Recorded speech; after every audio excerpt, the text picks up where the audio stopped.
Bonjour, bienvenue sur Hello Résumé. À la suite de la démolition de sa famille, un enfant de 6 ans est protégé par un combattant et commence son processus en tant que légende la plus jeune de Russie. Aujourd'hui, nous allons récapituler le récit du film de 2019 intitulé Enfant soldat. Nous sommes dans les années 1940, au milieu de la Seconde Grande Guerre. Seryoza Alishkov est suspendu à un tronc d'arbre en train de réfléchir à la nature pendant que sa mère lave des vêtements sur les rives d'un cours d'eau.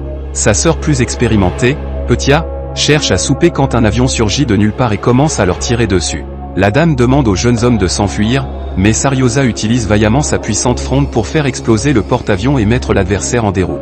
Quoi qu'il en soit, lorsqu'il pivote pour s'adresser à sa mère et à son frère ou à sa sœur, ils sont tous les deux partis. Pour l'instant, l'enfant est agité par le bruit de quelqu'un qui frappe dans l'entrée. Il se précipite pour prendre soin d'elle, faisant confiance à la personne extérieure pour être sa mère. Quoi qu'il en soit, il est choqué par l'apparition de sa tante Anicia. La dame est effrayée et demande à l'enfant de faire ses valises pour partir. Anicia l'éclaire sur le fait que la mère et le frère de l'enfant ont été tués. De plus, en supposant que les officiers aient compris que Seryoza était l'enfant de sa sœur, ils le tueraient également. Son arrangement était de prendre l'enfant et de dire qu'il était son enfant, mais avant qu'il ne puisse s'enfuir, des officiers allemands attaquent la maison. La dame aide Seryoza à s'enfuir par la fenêtre, mais s'avère être abattue. L'enfant s'enfuit dans la forêt effrayé et tente de trouver un endroit pour se cacher. Là où ça compte, il a en fait accepté que sa mère le traque, mais le jeune homme pouvait à peine imaginer les difficultés qu'il rencontrerait à partir de maintenant. Quelques heures se sont écoulées et Seryoza doit trouver un moyen de se débrouiller toute seule. Alors qu'il boit de l'eau au bord d'un ruisseau, l'enfant est choqué par l'apparition de certains combattants. Endommagé par ce qui s'était passé, il ne tarda pas à chercher un endroit où se cacher. Pendant quelques instants, Seryoza se faufile entre les fondations sous-jacentes d'un énorme arbre, mais quelque chose d'imprévu se produit.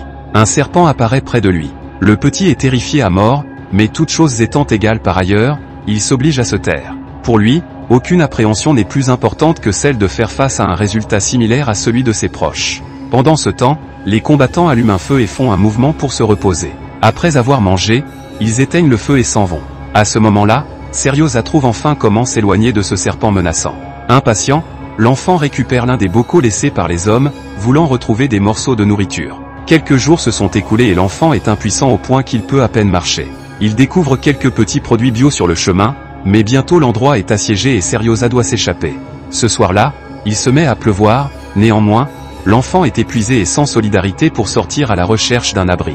Quelques heures plus tard, il est retrouvé par 2 guerriers russes qui l'emmènent au camp. Là, Seryoza est accueilli par Kuznetsov, le chef, qui demande rapidement l'aide de ses hommes pour prendre soin de l'enfant. À partir de ce jour, le gamin est appelé par sa nouvelle épithète, Sergueï. Quelques heures se sont écoulées et les soldats tentent d'occuper leur cerveau en discutant de leurs proches, avant de commencer un autre combat. Quoi qu'il en soit, de manière inattendue, ils sont électrocutés par une bombe. À la clinique, Sergueï a ses blessures en général par le soignant Katia. À cause de l'agression, de nouveaux blessés se présentent sur les lieux et la dame se précipite pour les surveiller tous. En effet, même faible et blessé, Sergueï ne se calme pas brièvement et montre de l'excitation à l'idée de plonger plus profondément dans le métier de soldat. Peu à peu, l'enfant s'intégrera et gagnera le cœur de tous ceux qui l'entourent. Katia est appelée par l'un des guerriers et, lorsqu'elle se présente à l'extérieur de la tente, elle traque une chèvre.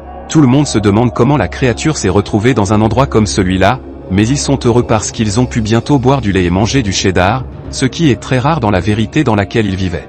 C'est à ce moment-là que Kuznetsov et ses acolytes font leur apparition. L'homme pense rapidement à Sergueï et se sent mieux de voir que l'enfant récupère progressivement.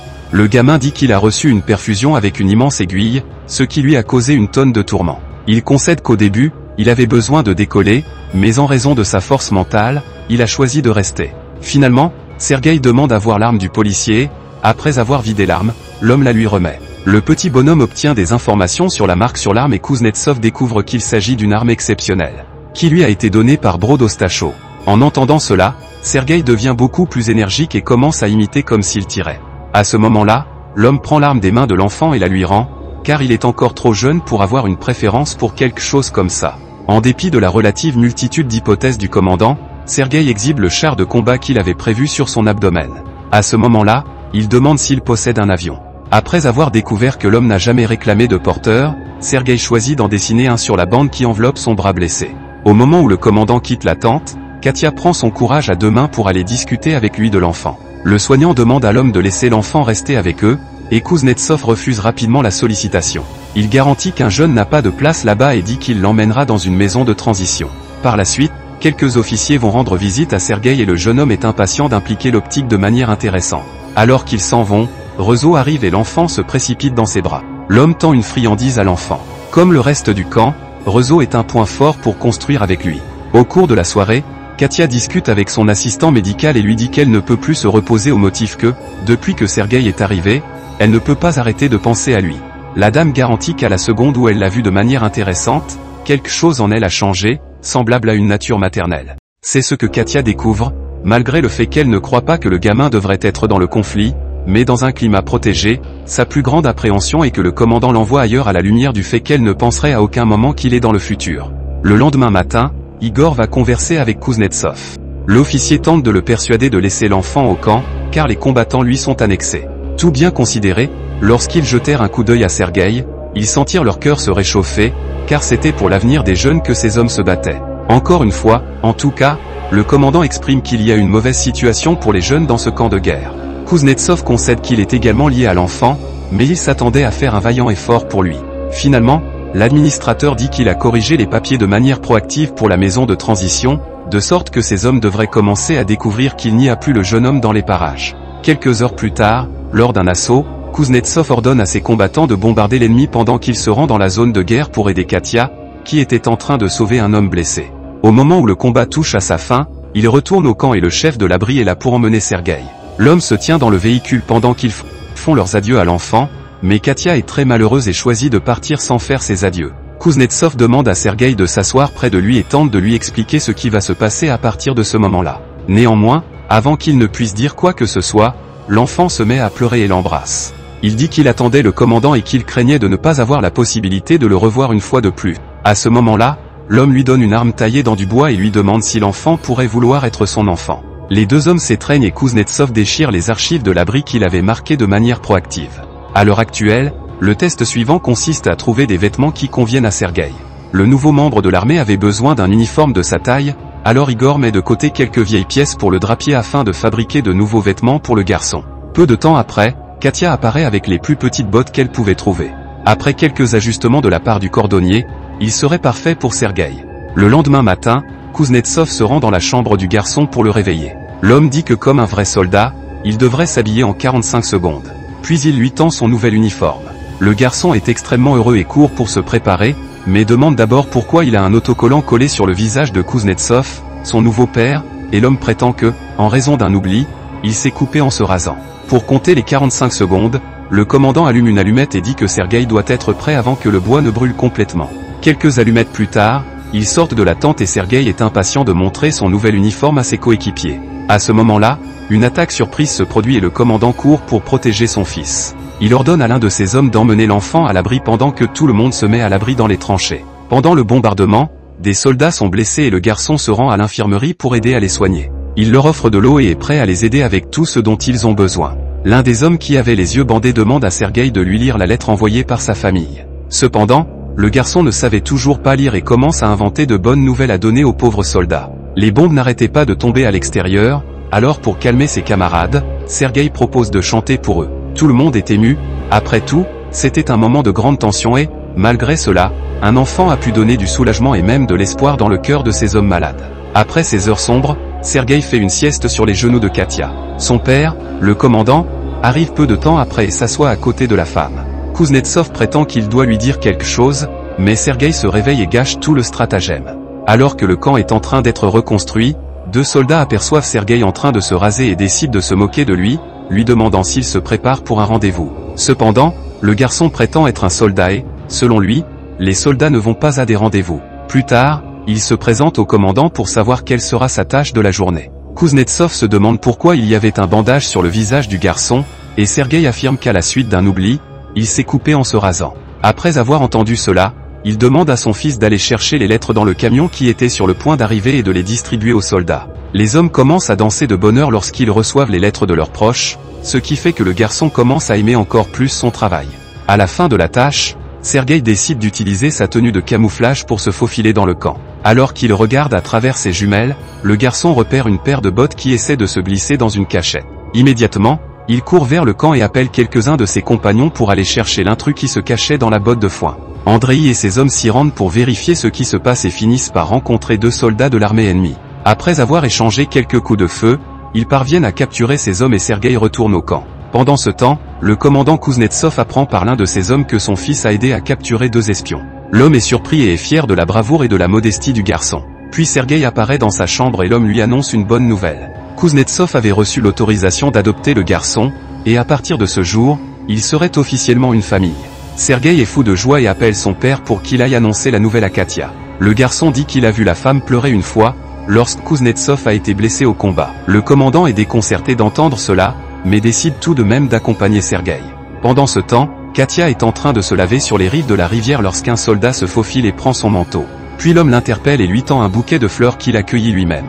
La femme est clairement mal à l'aise avec la situation et tente de récupérer son manteau. C'est à ce moment-là qu'apparaissent Sergueï et son père.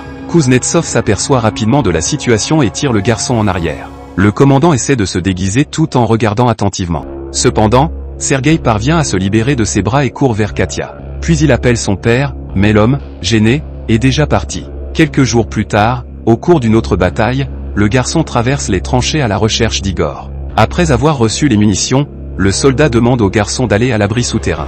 Sergueï refuse d'abandonner ses camarades, mais Igor parvient à le convaincre qu'il s'agit d'un ordre et qu'un bon soldat doit suivre les ordres de ses supérieurs. Pourtant, le jeune homme décide d'aider. Il entend son père et ses compagnons parler d'une connexion ratée. Un fil s'était cassé et des hommes ont été envoyés pour le réparer. Sergueï décide de se lancer à leur poursuite et rampe sur le sol pour éviter d'être touché. Lorsqu'il trouve un soldat blessé, il essaie de l'aider et demande ce qu'il faut faire pour réparer le fil. Sergueï suit les instructions pour joindre les 2 extrémités. Ce faisant, la connexion revient et le commandant est en mesure d'appeler des renforts. Cet acte héroïque du garçon a peut-être sauvé des centaines de vies. Après la bataille, Sergueï commence à élaborer un nouveau plan. Sa prochaine mission est de réunir Katia et son père, car il s'est déjà rendu compte qu'ils s'intéressent l'un à l'autre. Pour cela, le garçon court chez l'infirmière et lui dit que le commandant est malade. Puis il emmène la femme en courant dans sa chambre. En arrivant sur place, elle trouve Kuznetsov allongé sur la table et le réveille de désespoir. Pendant ce temps, Sergueï se cachait déjà, observant tout de l'extérieur. Alors que Katia tente de l'examiner, le commandant se réveille en sursaut et prétend qu'il n'est pas malade. L'infirmière explique ce qui s'est passé, et à cet instant, Kuznetsov comprend le plan de son fils. Il tente de rassembler la force de se déclarer. Mais la femme est extrêmement embarrassée et s'en va. Cependant, il ne pouvait pas laisser passer cette chance, alors il se lance à sa poursuite. Pendant ce temps, Sergueï grimpe à un arbre et utilise ses jumelles pour observer le camp. À ce moment-là, il aperçoit des chiens de sauvetage qui arrivent sur les lieux et court les recevoir. Quelques minutes plus tard, le garçon demande la permission d'aller se promener avec eux et grimpe sur une civière à roulettes pendant que les animaux le tirent. Le problème commence lorsque, sur le chemin, les chiens repèrent un chat et commencent à le poursuivre. S'il continuait à courir comme ça, il se heurterait bientôt à un champ de mine et la vie du garçon serait en danger.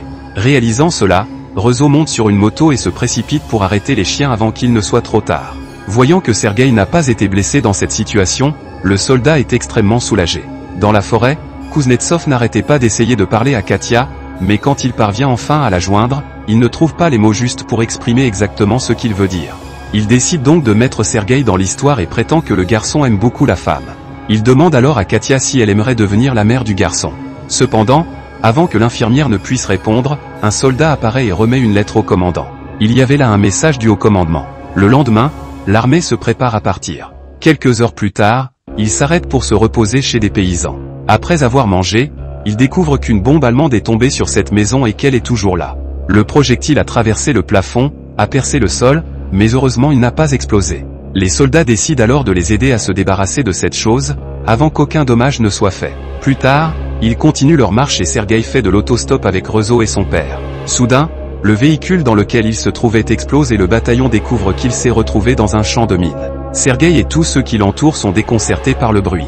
Quelques mètres plus loin, le garçon trouve Rezo mort. Lorsqu'ils parviennent enfin à atteindre leur destination, tandis que son père parle au général, Sergueï lui demande quelle sera sa prochaine tâche. L'homme lui demande d'inspecter les uniformes du soldat et le garçon demande l'aide d'un officier pour mener à bien cette tâche. Après avoir vérifié toutes les bottes et les combinaisons des soldats, il demande à l'homme d'écrire les noms de tous ceux dont les uniformes sont endommagés. Après s'être conformé à ce qui a été ordonné, le garçon retourne au bureau du général pour remettre le rapport. Pendant la nuit, Sergueï et son père se promènent dans la forêt tout en parlant de la prochaine cérémonie de remise des prix. L'insigne de la garde comme un signe donné à ceux qui risquent leur vie pour sauver le pays. Cela signifie, bien sûr, que Sergueï recevra également ce prix. Alors qu'il célèbre son premier prix, une bombe est larguée et Kuznetsov est enterré. Le garçon essaie de le sortir de là, mais il n'a pas assez de force pour soulever les décombres. Plus tard, après le bombardement, avec l'aide de ses camarades, le commandant est sorti de là et reçoit des soins médicaux. Bien qu'il soit grièvement blessé, l'homme continue de se rétablir et est bientôt prêt à marcher à nouveau avec ses compagnons.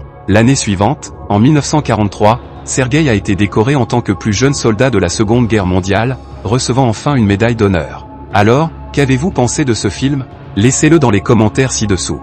Et si vous avez aimé la vidéo, aimez-la et abonnez-vous à la chaîne. S'il vous plaît, aimez et abonnez-vous pour plus de récapitulatifs de films. À la prochaine.